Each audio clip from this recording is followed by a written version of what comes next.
नमस्कार दोस्तों, मैं एडवोकेट यशवंत यादव आपका स्वागत करता हूं लॉ एडवाइज में। आज हम बताएंगे अधिकार।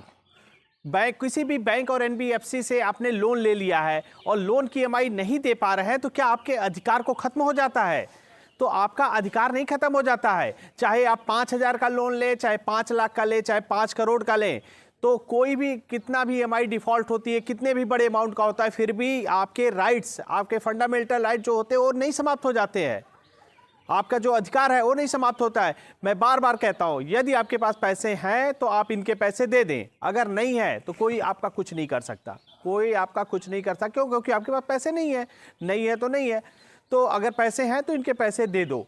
अगर मैंने कई बार बता रखा है कि लोन की ईएमआई डिफॉल्ट होना क्राइम नहीं है, कोई अपराध नहीं है। अगर आपने किसी बैंक और एनबीएफसी से लोन लिया और उसकी ईएमआई नहीं पे कर पा रहे हैं तो उस कंडीशन में ये कोई अपराध की श्रेणी में नहीं आता है।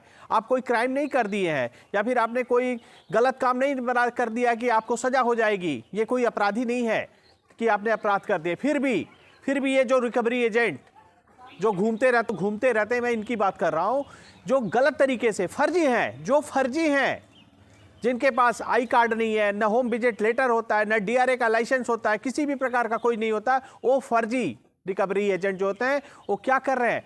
वो सामाजिक प्रतिष्ठा को खराब कर रहे हैं। आपके घर पे जाकर के आपके मान सम्मान को खराब कर रहे हैं। तो ऐसा क्या उनको राइट्स है? क्या उनके पास ये अधिकार है? ऐसा कर सकते हैं। लेकिन क्या संविधान ने उनको ये अधिकार दिया है कि आप किसी की भी सामाजिक प्रतिष्ठा को खराब कर सकते हैं? यहां तक कि रिकवरी एजेंट ऊंची आवाज में बात तक नहीं कर सकते।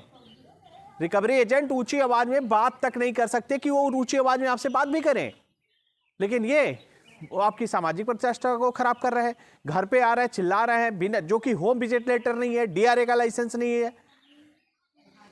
अगर ऐसा कुछ होता है, अगर आपकी सामाजिक प्रतिष्ठा को खराब कर रहे हैं तो आप डरे घबराए नहीं, अपने अधिकार को जाने। आपको करना क्या है? आपको सीधा 112 नंबर पे पुलिस को फोन करिए।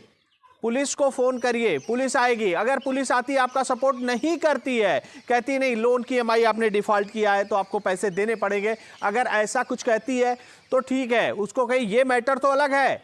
इनको किसने राइट्स दे दिया, किसने इनको अधिकार दे दिया कि हमारे घर पे आके हमारी सामाजिक प्रतिष्ठा का हनन करेंगे?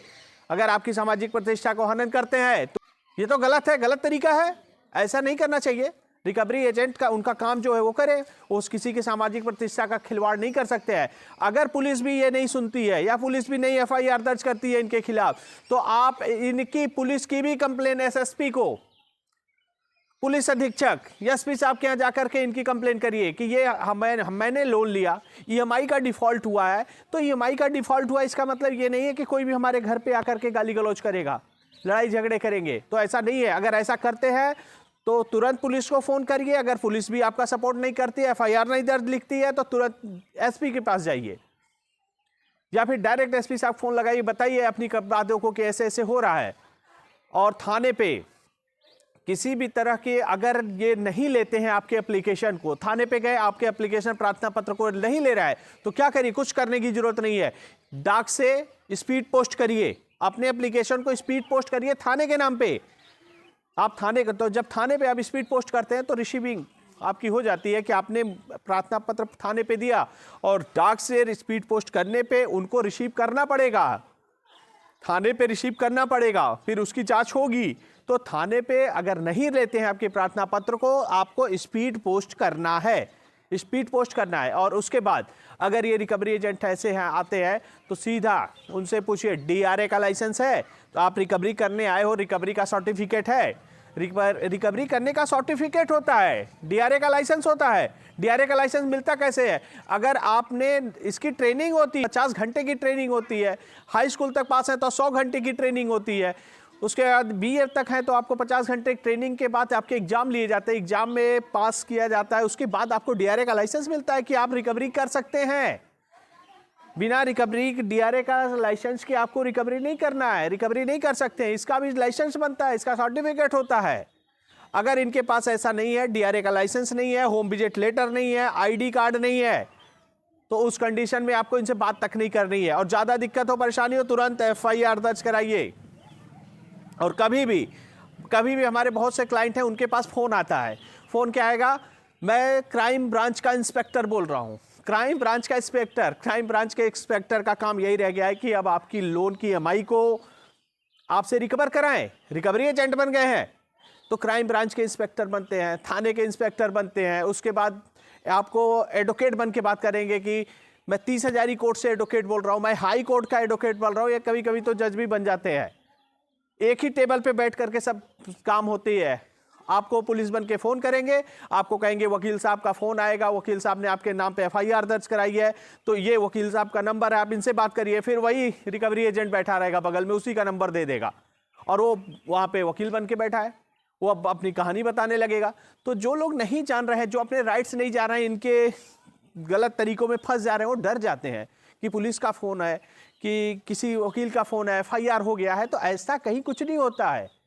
ईएमआई की डिफॉल्ट होना क्राइम नहीं है। क्राइम नहीं तो क्या पुलिस एफआई की, एक चीज नोट कर लीजिए आप कहीं पे, कभी भी ईएमआई का डिफॉल्ट होना क्राइम नहीं है। आपके थाने में, चौकी में, किसी भी जगह पे आपकी ईएमआई का डिफॉल्ट होने में एफआईआर दर्ज नहीं हो सकती है। किसी भी प्रकार का कोई भी एफआईआर दर्ज नहीं हो सकता है। आपको 2-3 पॉइंट नोट कर लीजिए। पहला, ईएमआई का डिफॉल्ट होना क्राइम नहीं है, अपराध नहीं है। किसी भी थाने में, चौकी में एफआईआर दर्ज नहीं हो सकती ईएमआई के डिफॉल्ट होने के केस में, कि आपने ईएमआई का डिफॉल्ट हुआ है, आपको केस हो जाएगा। अगर उसके बाद भी रिकवरी एजेंट ज्यादा परेशान करते हैं तो 499 और 500 में आप सीधा कोर्ट में इनके ऊपर केस कर सकते हैं, इनके ऊपर मुकदमा कर सकते हैं। तो उसके बाद क्या होता है, उसके बाद ये जब रिकवरी एजेंट से जान जाएंगे कि इनसे आगे अब बढ़ जाते हैं, इनका प्रोसेस क्या होता है, नोटिस पे आते हैं। रिकवरी करके देख लिया, उसके बाद रिकॉल नोटिस मतलब आपको कानूनी रूप से धमकी देते हैं। डिमांड नोटिस, उसके बाद एक होता है सोल बार्बिट्रेटर की नोटिस भेजते हैं। सोल बार्बिट्रेटर मतलब कि ये होते कौन है? सोल बार्बिट्रेटर होते हैं रिटायर्ड जज या फिर सीनियर अधिवक्ता या गजेटेड ऑफिसर, ये सोल बार्बिट्रेटर होते हैं। इसमें क्या होता है, बैंक सोल बार्बिट्रेटर जो होता है, आपका आर्बिट्रेशन एक्ट जो है, आर्बिट्रेशन एक्ट में आपके राइट्स को नहीं खत्म किया है, लेकिन ये करते क्या है, अगर आपको अपने अधिकार नहीं मालूम है, सोल आर्बिट्रेटर आप हैं मुंबई के, आर्बिट्रेशन की प्रक्रिया होगी दिल्ली में, तो दिल्ली में होगी, तो इतनी दूर होती है, ऐसा नहीं है। अगर आपके पास कभी भी सोल आर्बिट्रेटर का नोटिस आता है तो सीधा एक लेटर इशू करिए। जहां दिक्कत समस्या आएगी तो मैं आपको गाइड कर दूंगा, मैं आपको लेटर बना के बता दूंगा कैसे लिखना है, क्या करना है। सीधा एक लेटर इशू करिए कि आर्बिट्रेशन की प्रक्रिया हमारे डिस्ट्रिक्ट, हमारे गृह जनपद में होना चाहिए, हमारे गृह जनपद में होना चाहिए। और ये जो आपने नियुक्त किए हैं आर्बिट्रेटर, सोल आर्बिट्रेटर जिसको नियुक्त किए हैं, तो उनके बारे में पूछिए कि आपने कितने आज तक अवार्ड पास किए, कितने लोन के जो लोन लिए उनके अगेंस्ट में है और कितना बैंक की तरफ है। तो ये चीज़ पूरी डिटेल आप पूछ सकते हैं। उसके बाद अपने गृह जनपद में कराएं। और आर्बिट्रेशन के लिए आर्बिट्रेटर आप भी नियुक्त कर सकते हैं। आर्बिट्रेशन की प्रक्रिया में आर्बिट्रेटर उनके होंगे, ये क्यों श्योर नहीं है कि उन्हीं के होंगे।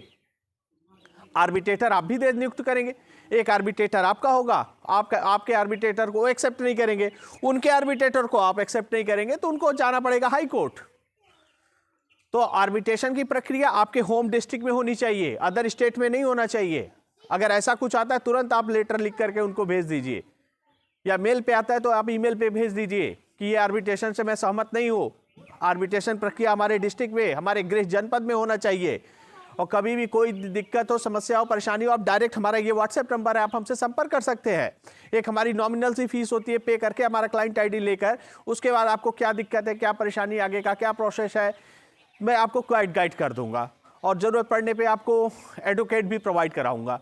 जैसी भी दिक्कत होगी, समस्या होगी, आप हमसे संपर्क कर सकते हैं। और कभी भी 138 चेक बाउंस का केस आता है, या पेमेंट एंड सेटलमेंट एक्ट का केस आता है, रिकॉल नोटिस आता है, डिमांड नोटिस आता है, या आर्बिट्रेशन की नोटिस आता है, या सरफेसी एक्ट 13(2) की नोटिस आता है, 13(4) की नोटिस आता है, या सरफेसी एक्ट में डीएम साहब का नोटिस आता है, तो ऐसे कोई भी किसी प्रकार के नोटिस आता है तो आप हमसे, ये हमारा व्हाट्सएप नंबर है, हमसे संपर्क कर सकते हैं। संपर्क करने के बाद आपकी क्या, हमारी नॉमिनल सी एक फीस होती है, पे करके आप क्लाइंट बन जाएंगे। उसके बाद आपको क्या दिक्कत है, क्या परेशानी है, आपको हम गाइड करते जाएंगे, और जरूरत पड़ने पर आपको सर्विस भी मिलेगी और आपको एडवोकेट भी प्रोवाइड करेंगे।